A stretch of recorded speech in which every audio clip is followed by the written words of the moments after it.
Assalamualaikum warahmatullahi wabarakatuh. Perkenalkan nama saya Fahri Gozi Muzaffar, NPM 195. Di sini saya akan menjelaskan tentang materi mata kuliah kesuburan tanah, yaitu evaluasi kesuburan tanah, yang merupakan materi seperti yang kita tahu bahwa definisi kesuburan tanah sendiri itu adalah potensi tanah untuk menyediakan unsur hara dalam jumlah yang cukup dalam bentuk yang tersedia dan seimbang untuk menjamin pertumbuhan dan produksi tanaman yang optimum. Ini adalah pendapat dari Anna DKK pada tahun 1985. Jadi, tanaman jika ingin memproduksi hasil yang banyak, tentu saja juga harus diiringi oleh kesuburan tanah yang memadai. Kesuburan tanah yang memadai ini maksudnya adalah kandungan-kandungan di dalam tanah, baik itu unsur makro seperti N, pK, dan juga unsur mikro, itu pun juga harus banyak. Karena apa? Jika tidak diseimbangi dengan hal seperti itu, tanaman tersebut tidak akan tumbuh dengan subur. Contoh saja jika yang paling banyak adalah sinar matahari, belum tentu tanaman itu dapat tumbuh subur. Bisa juga misalnya hanya tanahnya saja yang bagus, tapi tidak ada sinar matahari. Itu juga belum tentu tanamannya dapat tumbuh dengan bagus. Habis itu evaluasi status kesuburan tanah ini juga untuk menilai dan memantau kesuburan tanah. Karena kenapa hal ini sangat penting? Karena untuk mengetahui unsur hara yang menjadi kendala bagi tanaman. Jadi gimana kita tahu masalah suatu tanaman itu tidak tumbuh itu karena kesuburannya itu kenapa? Oh, misalnya pada lahan ini kesuburan tanahnya itu kekurangan unsur N akibat sebelumnya sudah dipakai untuk pembangunan. Akhirnya sedikit demi sedikit kandungan unsur di dalam tanah tersebut otomatis akan menjadi berkurang. Dan ini adalah merupakan salah satu kendala dalam upaya pertanian. Habis itu penilaian evaluasi status kesuburan tanah itu juga harus dilakukan dengan yang pertama itu menguji tanah, di mana penilaian dengan menggunakan metode ini relatif lebih akurat dan cepat. Mengapa metode ini lebih relatif dan lebih akurat? Karena kita itu langsung mengambil sampel pada tanah yang akan kita uji. Contoh saja kita mengambil sampel tanah vulkanik ya. Tanah vulkanik itu adalah tanah yang sangat subur. Tanah vulkanik ini terdapat di sekitar lereng gunung berapi dan terbentuk dari letusan-letusan gunung berapi. Nah, tanah vulkanik ini kan juga bisa diuji kesuburannya. Kenapa tanah vulkanik ini sangat cocok untuk pertanian? Karena tanaman ini mengandung bekas-bekas unsur sulfur atau SO2 yang ada di dalam gunung berapi, sehingga tanaman ini sangat subur. Nah, dari contoh itu kita dapat mengetahui kondisi suatu tanah dan unsur-unsur yang terkandung di dalam tanah itu apa saja.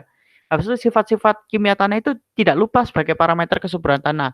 Kemudian ditetapkan dalam kriteria kesuburan tanah. Berikut adalah contoh-contoh tanah yang saya ambil. Saya ambil 3 jenis tanaman. Yang pertama adalah tanah aluvial. Tanah aluvial ini berasal dari sedimen lumpur yang dibawa oleh air sungai. Maksudnya dibawa oleh air sungai ini adalah tanah yang mengalami erosi, yang terkena erosi itu kan dari sungai mengalir, banjir, sungai mengalir, habis itu tanah ini tercampur dalam air. Nah, otomatis tanah ini akan bersatu dengan air dan menghasilkan sebuah tanah yaitu aluvial. Tanah aluvial ini sangat cocok untuk pertanian karena pH-nya juga pH normal dan juga tidak terlalu asam ataupun tidak terlalu basah. Berbeda sekali dengan tanaman gambut yang relatif berwarna hitam, kemudian pH-nya ini sangat asam karena berada di nilai 0, nah, tanaman gambut ini biasanya terletak di daerah rawa-rawa. Maka dari itu tanaman ini tidak cocok untuk pertanian. Kenapa? Karena unsur haranya yang sangat kecil ataupun sedikit. Kemudian ada juga tanah humus. Tanah humus sendiri itu terbentuk dari hasil-hasil pelapukan tumbuhan. Kalau kita tahu tumbuhan misalnya hasil pelapukannya itu adalah tumbuhan yang banyak hasilnya, maka tanah humus itu memiliki kandungan unsur hara yang sangat banyak. Biasanya itu terletak di Pulau Jawa, Sumatera, dan lain sebagainya. Tanaman ini sangat cocok untuk pertanian dan atau pertumbuhan tanaman juga karena memiliki kandungan unsur hara yang sangat tinggi. Lalu habis itu ada juga hubungan dengan KB dan pH tanah. Jadi di sini menyatakan bahwa pH tanah semakin tinggi, maka KB tanah juga semakin tinggi. Begitupun sebaliknya. Karena pH tanah yang semakin tinggi itu akan mempengaruhi unsur hara yang ada di dalam tanah. Dan hal itu semakin pH dan KB itu semakin tinggi, maka tanah itu memiliki unsur hara yang sangat tinggi.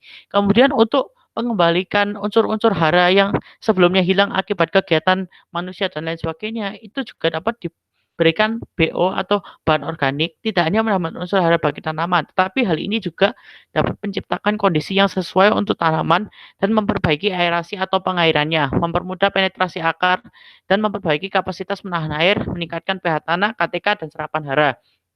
Penetrasi akar itu maksudnya adalah akar yang dapat menembus air sehingga akar itu dapat terkena oleh air. Kemudian kapasitas menahan itu kalau kita tahu longsor itu terjadi karena suatu tanah itu tidak dapat menahan derasnya aliran air. Akibatnya ketika hal itu terjadi maka akan terjadilah longsor yang menyebabkan dampak yang sangat berbahaya. Kemudian pH tanah. Semakin tinggi pH tanah, maka tanah juga akan semakin subur. Jika tanah semakin subur, maka akan sangat cocok untuk pertanaman. Tanah dengan kondisi misalnya seperti tanah gambut itu tidak cocok untuk pertanian. Kenapa? Karena pH-nya berada di nilai 0, yang merupakan tanah tersebut itu sangat asam. Maka dari itu pH tanah juga harus kita jaga. Kemudian serapan hara itu maksudnya seperti kandungan-kandungan di dalam hara. Maksudnya dibantu juga oleh mikroorganisme. Karena tanpa mikroorganisme tanah itu bukan tidak ada apa-apanya. Karena mikroorganisme itu juga berperan dalam penyediaan unsur hara seperti misalnya cacing melakukan pemberian unsur hara di dalam tanah, membuat tanah menjadi gembur dan sebagainya. Kurang lebih presentasi saya sekian, terima kasih. Apabila ada salah kata mohon maafkan. Assalamualaikum warahmatullahi wabarakatuh.